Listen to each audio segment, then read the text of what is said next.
ఇదిగోండి వేడి వేడి రైస్, దానిలోకి కందనకాయ టమాటా కర్రీ చేశానండి. చక్కగా ఉల్లిపాయ నిమ్మకాయ పెట్టుకొని మంచిగా వేడివేడి కర్రీ వేసుకొని తింటే సూపర్గా ఉంది. ఒక్కసారి నా స్టైల్లో మీరు చేసి చూడండి. ఇది ఎలా చేయాలి ఏంటి అన్నది మనం ప్రాసెస్లోకి వెళ్ళి ఒకసారి చూసేద్దాం. వచ్చేయండి. హాయ్ అండి, ఎలా ఉన్నారు? అందరూ బాగున్నారా? Welcome to lucky vlogs and kitchen. ఈరోజు నేను కందనకాయలు కర్రీ చేస్తున్నానండి. కందనకాయలు టమాటా వేసి కర్రీ చేస్తున్నాను. ముందుగా ఇదిగోండి స్టవ్ వెలిగించి బాండి పెట్టుకున్నాను. ఇందులో ఎటువంటి ఆయిల్ వేయలేదు. ఇది వట్టితే మనం ఉడికించుకోవాలండి, ఏమి వేయకుండా ఉడికించుకోవాలి. ఉడికిన తర్వాత మీకు చూపిస్తాను. ఒక్కసారి మూత తీసి చూద్దామండి. ఇందులో ఏమీ వేయలేదు, నేను ఆయిల్ కూడా వేయలేదు, వట్టిగా వేసాను. చూడండి ఇందులో ఉన్న వాటర్తో ఎలా ఉడుకుతుందో. ఇప్పుడు ఇందులోనే సాల్ట్, కొద్దిగా పసుపు కూడా వేసి ఉడికించేసుకున్నాం. ఇదిగోండి ఒక స్పూన్ వేస్తున్నాను సాల్ట్. కర్రీకి సరిపడా ఇక్కడే వేసేస్తున్నాను, చాలపోతే లాస్ట్లో వేసుకుంటాను.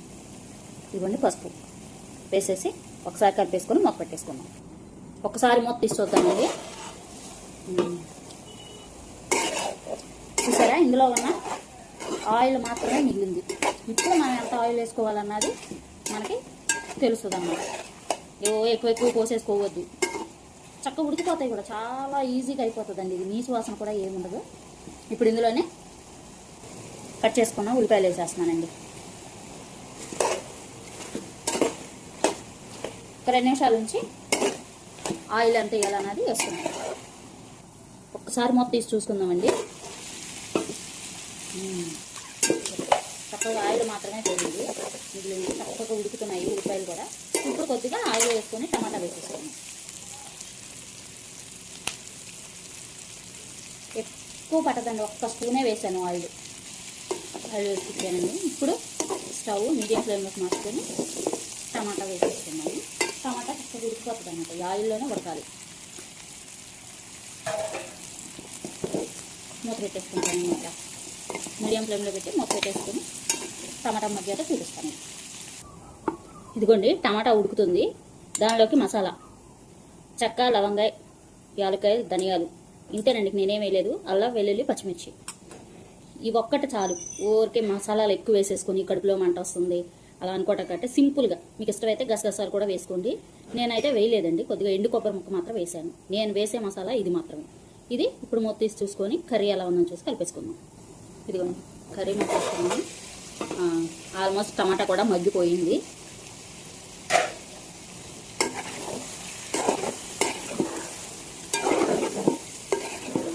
చక్కగా మగ్గిపోయిందండి టమాటా కూడా. ఇప్పుడు మసాలా వేసేసుకున్నాం.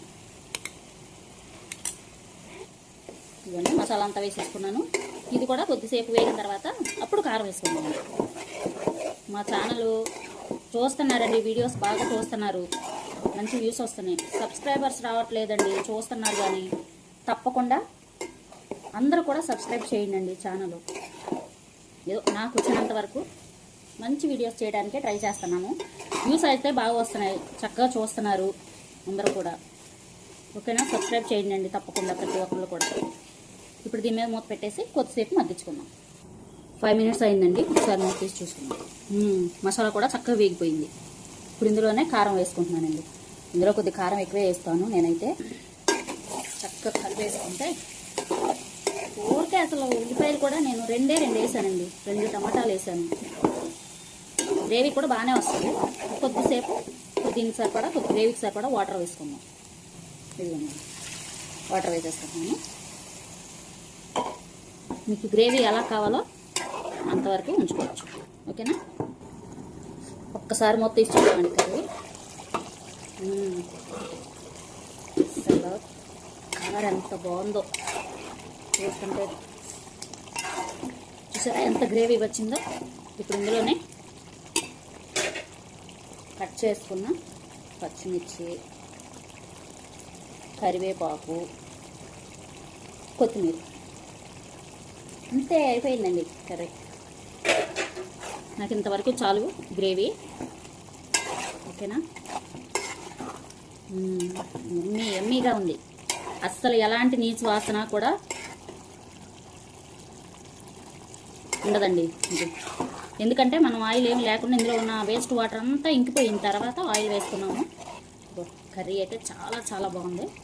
మీరందరూ కూడా తప్పకుండా ట్రై చేసి టేస్ట్ చేసి నాకు కామెంట్ పెట్టండి ప్లీజ్ అండి. సబ్స్క్రైబ్ చేయండి పిల్లలు, చూస్తున్నారు అందరూ. ఓకేనా ఫ్రెండ్స్?